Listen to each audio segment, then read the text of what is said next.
Say something to the camera. No. Say something. No. Say it. Come on, do it. Ridiculous. Get out of my way. Guys! Kyle, we're in the middle of something! Shut up! You're alive! Owen's the only one in here stupid enough to think I was actually tied up. What are you doing? Will, you have been shooting me this whole time and you didn't give me any food or like even let me get business. What are you doing? Kyle, go film your segment. What are you doing with your time? Come on. Time management. Get out of here. Some of us actually know how to work. Okay, let's take...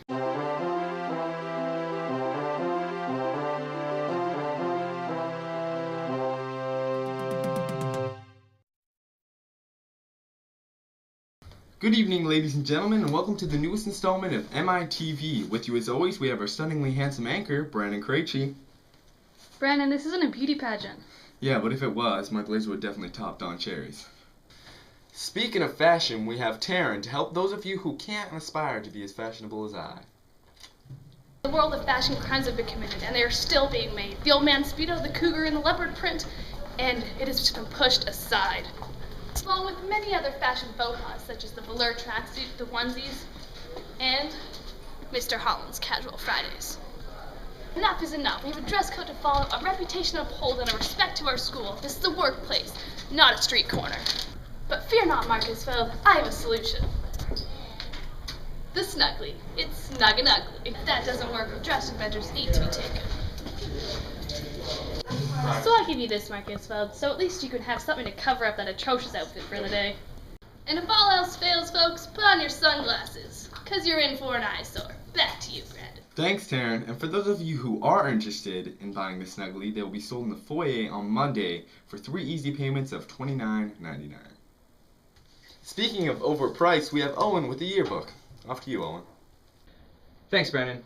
There are over 9,000 students at this school. That's a lot to keep track of, and there's no better way to keep track of those students than with a yearbook. I took the time to talk to Mr. Patterson about the status of this year's yearbook.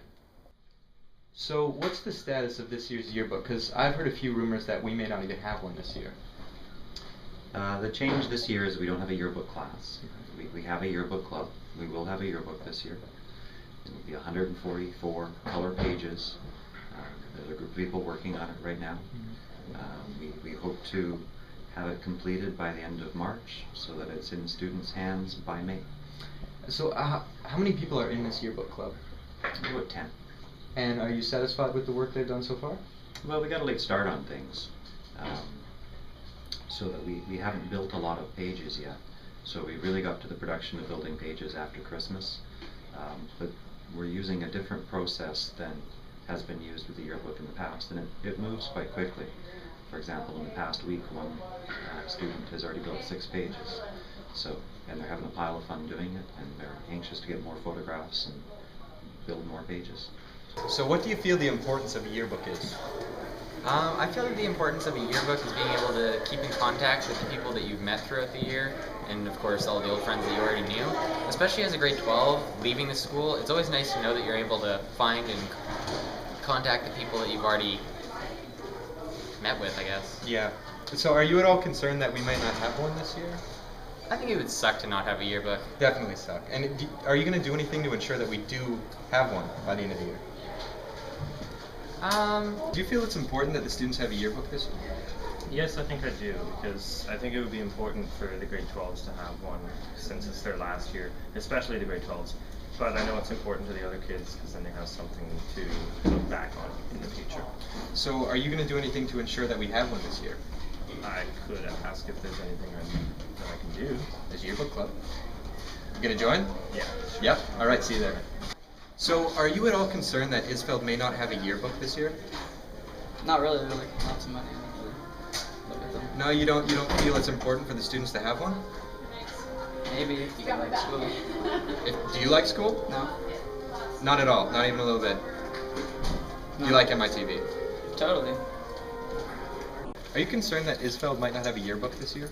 No. Not at all? No. Why not? I'm in the yearbook and it's making great progress. It is? So it'll be done in time? We hope so. You hope so, or you know so? We can't make any promises because life is unpredictable. Ain't that the truth? Thanks, Owen, and now we have Will Tanner with another segment on dances. Typical.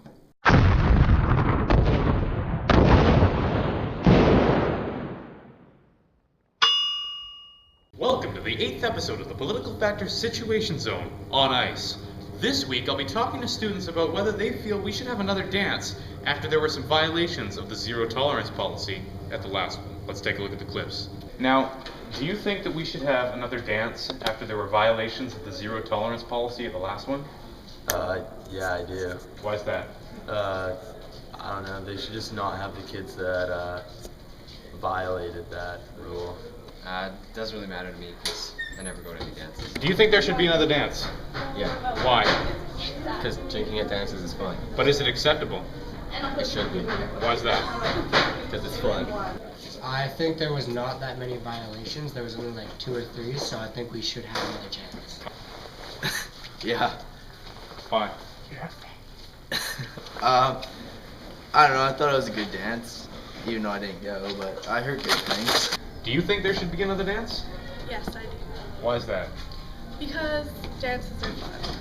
But what if there are violations of the zero tolerance policy?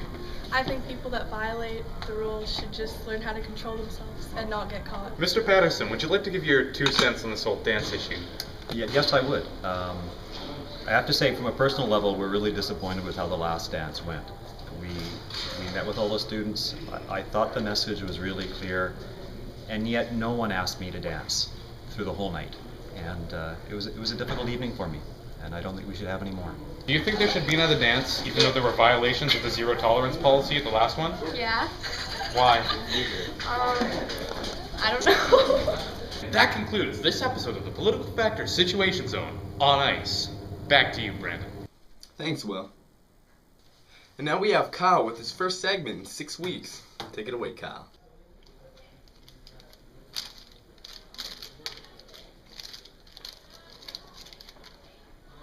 You know, this is the first food I've had in like 6 weeks, Brandon.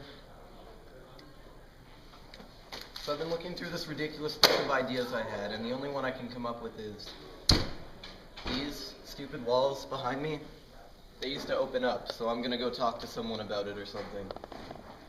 This little hinge guy here, I don't know if you can see that.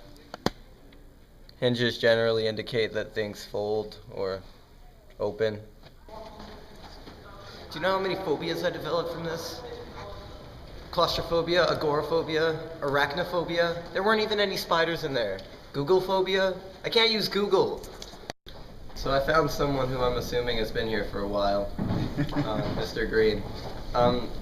So I had a question about the walls in the different wings. I heard that they used to open up. Is that true? Yeah, the walls between the 2 classroom and 3 classroom, 302, 303, and all the wings could open up, so you'd have one big classroom, plus their outside walls facing the quad could also open up, and you could have a huge meeting in each quad.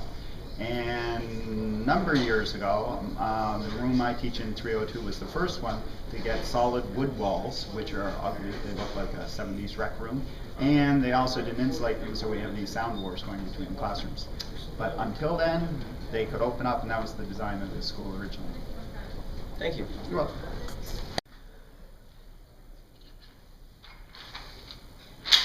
I just don't get it, dude. You came in like every week with a camera. Like, I'm not even mad anymore. I'm just like sad and confused.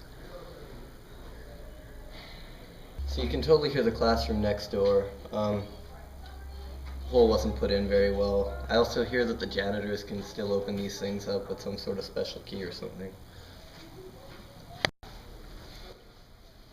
I was in there for 6 weeks. I don't even know if that's accurate. I just guessed by like when I would pass out, and when I woke back up, it would be a new day. Okay, like the worst we did was pistol whip you. That was you? That was Owen. That wasn't me. I'm gonna. So yeah, these walls used to open. Too bad the walls in the room that I was in didn't open. Maybe then you guys would have cared. Thanks, Marcus Feld. Don't forget to stay frosty, Marcus Feld, and have a great weekend.